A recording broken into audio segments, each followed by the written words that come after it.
Hi, guys. It is so cool to talk about this show. It is amazing. You know, Thanks. I love how absurd it is and yet how hyper realistic it is. So I have to ask, like, what was the goal and the vision there, and how did you really execute that? I think we wanted to make fun of people like us. I think we're basically ridiculous. I know for myself, my sort of professed values do not line up with my credit card statements. My way of moving through the world, if anyone held a magnifying glass up to it, would be like, well, you're kind of full of baloney. And they would be right. And there's so much sort of moral theater that people perform for themselves and for the people around them when at their core, they're often just like frightened, scared of getting in trouble. They want to be loved. They're worried that they're not adequate, you know. So kind of marrying together the like ridiculous, hilarious, sometimes obnoxious coping strategies with the core human panic of being a person was a big part of what we wanted to accomplish with the show. And then we also wanted to have interviews that showed aspects of people who were very unfamiliar aspects of very familiar people, basically. That was another thing we wanted to try to pull off. Do you have anything to add to that, Brandon, in terms of directing this? How do you get all of this across in what is really a short scenes? Everything runs very smoothly and quickly. That's good. I'm glad that it came across that way. I would say in the very beginning of the writing process, when Zach and I were in the room with the writers, we talked a lot about just who the characters were and had a long period where no idea could be too crazy. But as crazy as the ideas got, we always tried to trace it back to that character's humanity of like, well, what would be motivating that? Like for Lauren, he behaves obnoxiously all the time. But one of the things we thought of in the writer's room is that he had like a very sort of cold, lonely childhood. And that interviews are his way as an adult to try to connect with people in a way he wasn't able to connect with them as a kid. And hopefully knowing that, at least as for us as writers, even if that's never said in the show, reminded us, oh yeah, he is a human being. As fun, as much fun as it can be to have him behave reproachably, he should have some dimension. There should be something that we can still relate to about him. We got to talk about the interviews because it is such a standout moment in the episodes.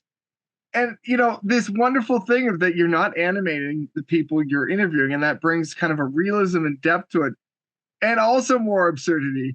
How did you envision this? And was it exactly how you expected it? And did you talk to them in person? Like, were you there at all, or is it pre-recorded and they just responded? How it works is so they would be on Zoom and we would have someone go to wherever they were and set up the camera and the audio equipment. And when they first popped on Zoom, I would talk to them and just say, thank you so much for doing the show. Please just treat it like it's a regular NPR interview. So if the guests ask you something that is ridiculous, you can act like it's ridiculous, but you don't have to pretend you're uncomfortable or pretend it's funny if you don't think it's funny. You can just respond as if this is a real interview. And then what would happen is an image of Lauren, the puppet, a static image would show up on their screen. And then they would have an hour-long conversation with Lauren without having met Zach.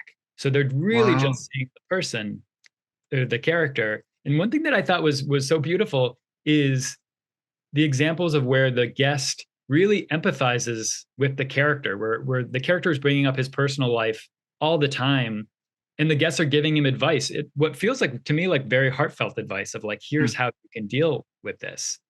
And one thing that was exciting for us is like, well, if our guests can start to see Lauren as a human, that's hopefully something that the viewers will be able to do as well. Zach, what was this like to see the end result of what you're putting into this? Because obviously, then if you're not there, what were these interviews like to then see how it worked out? Well, I mean, I was able to see the interview Okay, subject. They just weren't able to see me. So I I was see. playing Okay, off of them, but they're just seeing a picture of the host.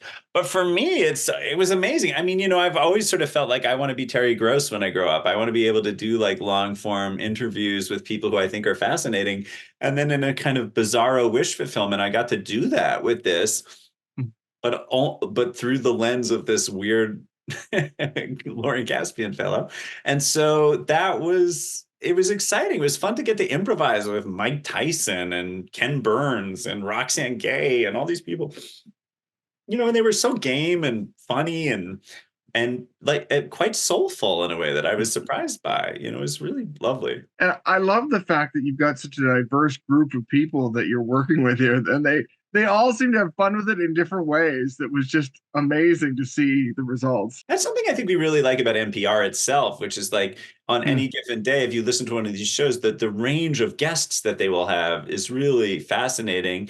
And our hope is that it will draw in viewers from a variety of worlds who can enjoy it, you know, because it would be nice if we could have a show that people who love Mike Tyson are watching and people who love Nora Jones are watching and people who love Tegan and Sarah are watching. You know, I think that would feel gratifying to us, not just numerically, you know, not just like we want maximum ratings, although sounds great, but more just like to have an audience that isn't monolithic is appealing to us. Even though it sounds like a niche show when you say NPR parody, we sort of wanted to cut against that with the guests. It's fantastic. I really enjoyed it. Thank you so much for the time. I really appreciate it.